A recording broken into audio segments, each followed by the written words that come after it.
Hey guys, hope you're all doing well. So it's been a hot minute since I've uploaded a video like this, but I kind of wanted to just clue you guys in on how things are going with my Tesla. I've had this Tesla now for about going on 10 months, and I'm right at the cusp of 10,000 miles. And I have the rear wheel drive version and the cheapest version that of a Tesla vehicle that you can have at this point in time. And I just want to let you know how things are going with it.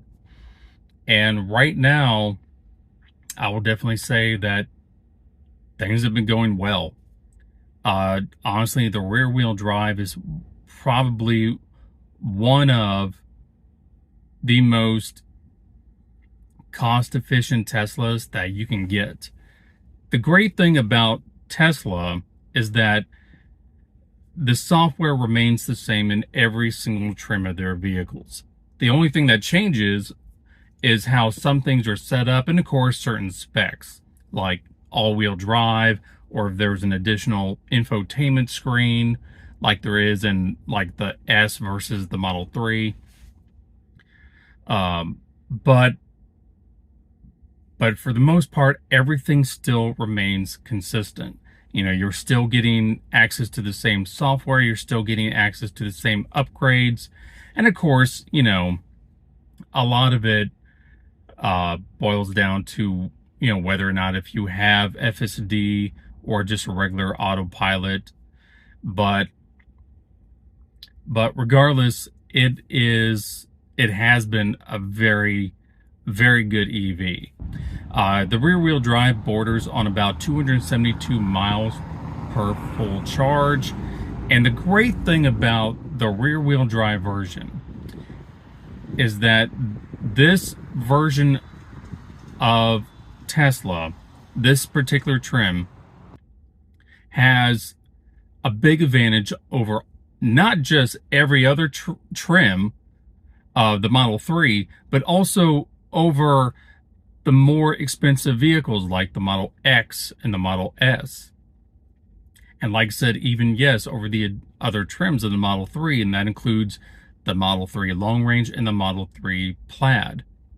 And what that is that the rear wheel drive Model 3 has LFP batteries, meaning that it can be charged to 100% every single time.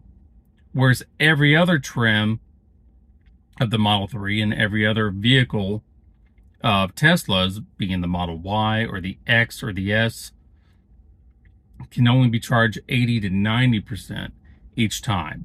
Now, of course, more than likely that will change as we go forward. We will start seeing those LFP batteries in other trims and other models of their cars. But right now, that is a huge boon for anyone getting the rear wheel drive.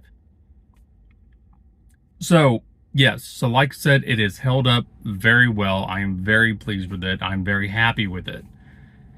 Now, some of you may be wondering if I even went with enhanced autopilot or even FSD. And in the beginning, I wanted to do that, but in hindsight, I'm glad I didn't. I did not want to go with FSD, that is to say full self-driving, for three simple reasons. Number one, FSD is still rated at level 2. Now, autonomy has 5 levels of ratings. 5 being the fact that you can the car will drive itself, you don't have to pay attention to it. You know, you can sleep in your car, it'll take you to your destination, like Elon's been claiming since 2016. But after all this time, it's still level 2. And what that means is that you have to constantly be fully aware at all times. You have to be ready to take over at a moment's notice if autopilot is doing something that it's not supposed to do. And the fact that I have to babysit the car, and Tesla wants to charge $15,000 for that feature, when other dealerships, other car makers, like Ford, who has also their own level 2 system in the way of Blue Cruise, and I don't have to pay attention nearly as much. But the fact that it doesn't cost anywhere near as much as what Tesla is asking for, because I think, if I'm not mistaken, I think their Blue Cruise is like, maybe if you wanted, is like $2,600 out of the box originally, but now you can sign up for like an annual or a monthly based subscription for like $800 or $75 a month. That is $800 for a full year or $75 a month, which, you know, begs the question why Tesla's even charging, you know, $200 a month for their FSD, which seems just ridiculously overpriced. But anyway, but no, I didn't do that. Number two is the fact that Tesla does not let you transfer FSD to another car.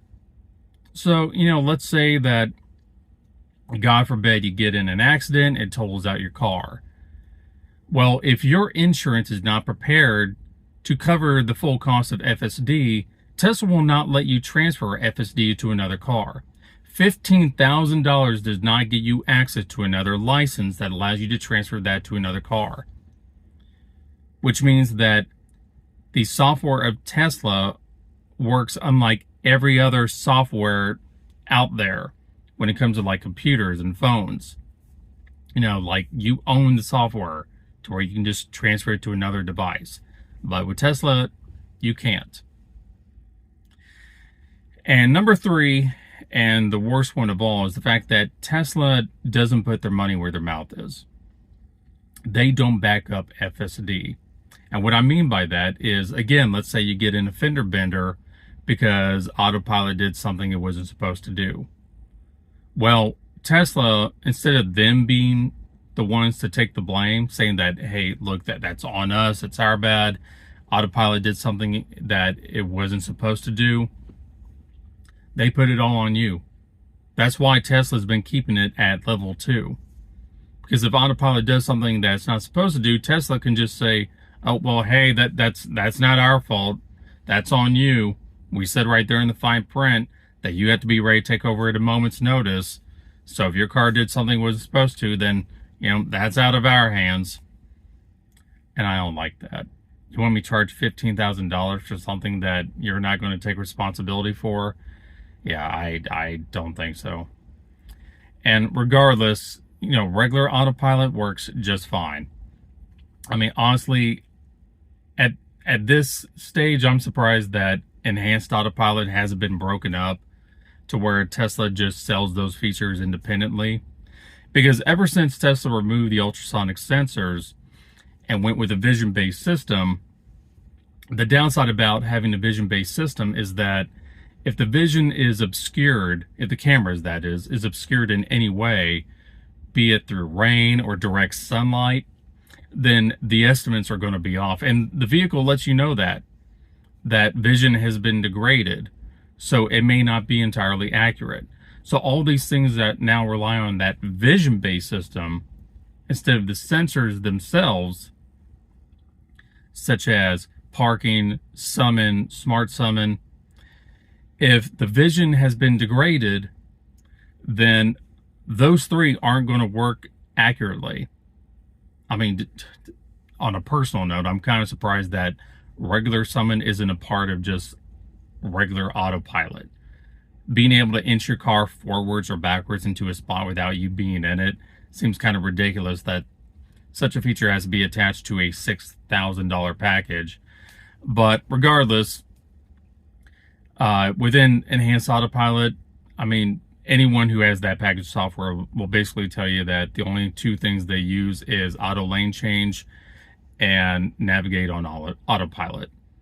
Everything else is either a party trick like Smart Summon or doesn't work as intended.